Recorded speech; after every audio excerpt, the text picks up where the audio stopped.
नमस्ते। सभी नर्सिंग और मेडिकल स्टूडेंट्स का आज के इस एक्सप्लेनर में बहुत स्वागत है। मुझे पता है कि एग्जाम्स और वार्ड ड्यूटीज के बीच टाइम निकालना कितना मुश्किल होता है, इसलिए आज हम सीधे अपने टॉपिक पर आते हैं, नेक डिसेक्शन सर्जरी। बिना किसी डिस्ट्रैक्शन के आज इस लाइफ सेविंग सर्जरी को बिल्कुल थॉरोली समझेंगे। तो चलिए शुरू करते हैं। अब आपके दिमाग में सबसे पहला सवाल शायद यही आएगा कि आखिर हम कैंसर को नेक के रास्ते आगे बढ़ने से कैसे रोकते हैं। हम सब जानते हैं कि हेड और नेक कैंसर्स जैसे ओरल कैंसर या लैरिंजियल कैंसर सबसे पहले हमारे लिम्फ नोड्स के जरिए पूरे शरीर में स्प्रेड होते हैं। तो ये जो लाइफ सेविंग सर्जरी है, जिसे हम नेक डिसेक्शन कहते हैं, ये इस स्प्रेड को रोकने का सबसे बड़ा हथियार है। पर एक्चुअली में ये कॉम्प्लेक्स प्रोसीजर काम कैसे करता है, चलिए देखते हैं। आज के इस एक्सप्लेनर का एजेंडा काफी क्रिस्प है। पहला, एनाटॉमी और इंडिकेशंस। दूसरा, टाइप्स ऑफ नेक डिसेक्शन। तीसरा, सर्जिकल प्रोसीजर स्टेप्स। चौथा, पोस्ट ऑपरेटिव केयर और कॉम्प्लिकेशंस। पांचवा, नर्सिंग मैनेजमेंट। और आखिर में आपके एग्जाम्स के लिए की review points. Section 1, anatomy and indications. ध्यान दीजिएगा, हमारे नेक में जो लिम्फ नोड्स होते हैं ना, उन्हें 7 स्पेसिफिक लेवल्स में डिवाइड किया गया है, लेवल आई से लेकर लेवल 7 तक। जैसे लेवल आई में आते हैं सबमेंटल और सबमेंडिबुलर नोड्स। लेवल 6 को सेंट्रल कंपार्टमेंट कहा जाता है और लेवल 7 अपर मीडियास्टाइनल नोड्स को रिप्रेजेंट करता है।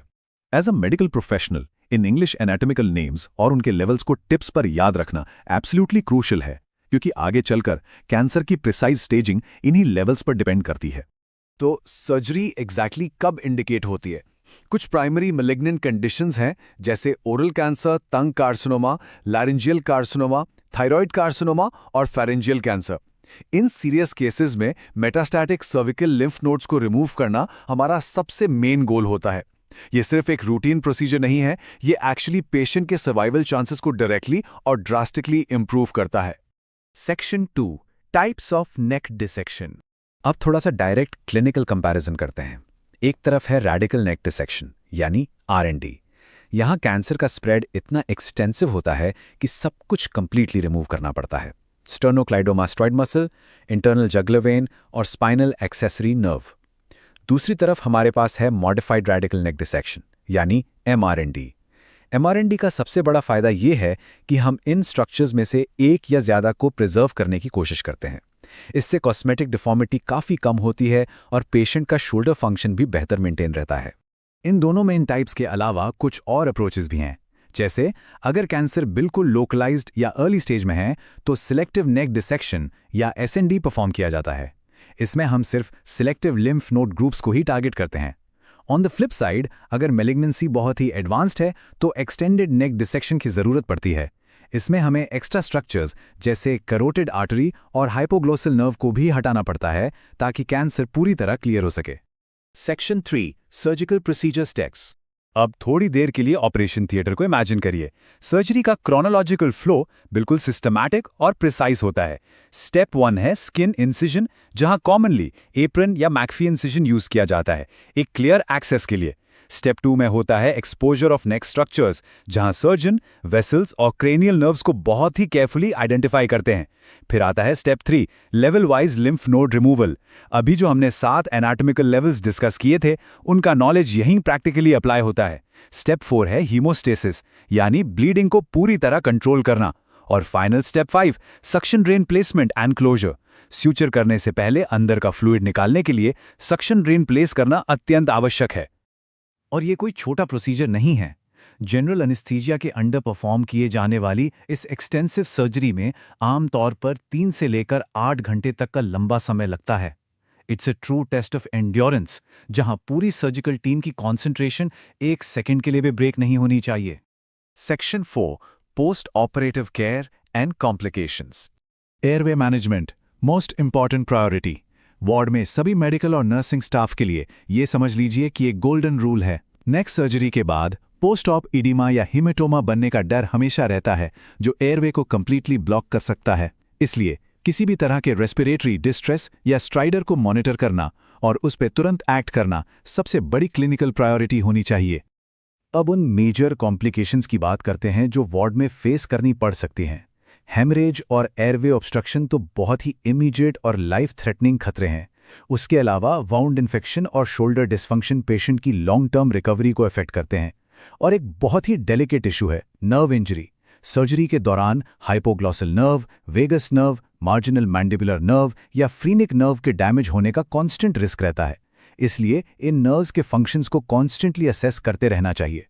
एक और बहुत ही स्पेसिफिक और इंटरेस्टिंग कॉम्प्लिकेशन है जिसे आइडेंटिफाई करना आना ही चाहिए, चाइल्ड लीक। अगर डाइसेक्शन के दौरान थोरैसिक डक्ट इंजर हो जाए तो लिम्फैटिक फ्लूइड लीक होकर सर्जिकल ड्रेन में आने लगता है। वार्ड राउंड्स पर अगर ड्रेन में एकदम मिल्की फ्लूइड दिखाई दे तो ये एक वाइटल डायग्नोस्टिक साइन है। इसका सीधा मतलब है कि पेशेंट को तुरंत मेडिकल अटेंशन चाहिए। Section 5 nursing management and rehabilitation. Post operative care की बात करें तो ऑप्टिमल पेशेंट पोजीशनिंग एक बेसिक लेकिन बहुत ही इफेक्टिव टूल है। पेशेंट को हमेशा सेमी फाउलर्स पोजीशन में मेंटेन करना चाहिए। इसके पीछे का फिजियोलॉजिकल लॉजिक बहुत ही सिंपल और सॉलिड है। जब पेशेंट इस एंगल पर होता है तो नेक का इडीमा रिड्यूस होता है, वीनस ड्रेनेज बिल्कुल प्रॉपर्ली इंप्रूव होता है और ब्रीदिंग पैटर्न बहुत अच्छे से सपोर्ट होता है। बेडसाइड केयर में डेली प्रायोरिटीज बिल्कुल सेट होने चाहिए। ड्रेन आउटपुट का अमाउंट और कलर स्ट्रिक्टली मॉनिटर करना है। सर्जिकल साइट को इन्फेक्शन से बचाने के लिए स्टेराइल वूंड ड्रेसिंग्स मेंटेन करनी है और पेन रिलीफ के लिए prescribed analgesics on time administer कर रहे हैं। अगर स्वॉलोइंग इश्यूज हैं तो एनजी ट्यूब के थ्रू एंट्रल न्यूट्रिशन देना पड़ता है। और हाँ, रिहैबिलिटेशन फेज में फिजियोथेरेपी इनिशिएट करना बहुत क्रूशल है, स्पेशली तब जब स्पाइनल एसेसरी नर्व इंजरी के कारण शोल्डर स्टिफनेस हो रही हो।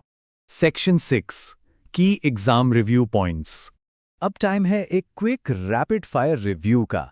सबसे पहला हाई यील्ड क्वेश्चन, वो कौन सी स्पेसिफिक नर्व है जिसके इंजरी की वजह से नेक डिसेक्शन के बाद कॉमनली शोल्डर डिसफंक्शन देखा जाता है? अपने दिमाग पर थोड़ा सा जोर डालिए। और इसका एब्सोल्युटली करेक्ट आंसर है स्पाइनल एक्सेसरी नर्व। इस एनाटॉमिकल टर्म को और पोस्ट ऑपरेटिव शोल्डर वीकनेस को हमेशा एक साथ कनेक्ट करके याद रखिएगा। ये एग्जामिनर्स का लिटरल फेवरेट क्वेश्चन होता है। चलिए एक और क्रिटिकल एमसीक्यू देखते हैं।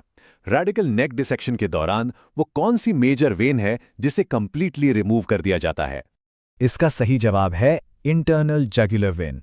इस बेसिक फैक्ट को दिमाग में बिल्कुल अच्छे से सीमेंट कर लीजिए, क्योंकि आने वाले क्लिनिकल रोटेशंस में ये कॉन्सेप्ट डेफिनेटली बहुत काम आएगा।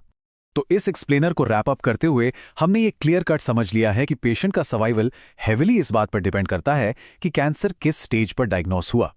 एक आखिरी सवाल, एक मेडिकल प्रोफेशनल होने के नाते हम in head and neck cancers का अर्लियर डायग्नोसिस कैसे ड्राइव कर सकते हैं? ट्रीटमेंट तो अपनी जगह है, पर सच तो यह है कि पब्लिक अवेयरनेस और अर्ली स्क्रीनिंग के जरिए ही हम प्रैक्टिकली ज्यादा जाने बचा सकते हैं। इस थॉट के बारे में थोड़ा सीरियसली सोचिए। आज के इस एक्सप्लेनर में बस इतना ही। कीप लर्निंग और पढ़ाई कर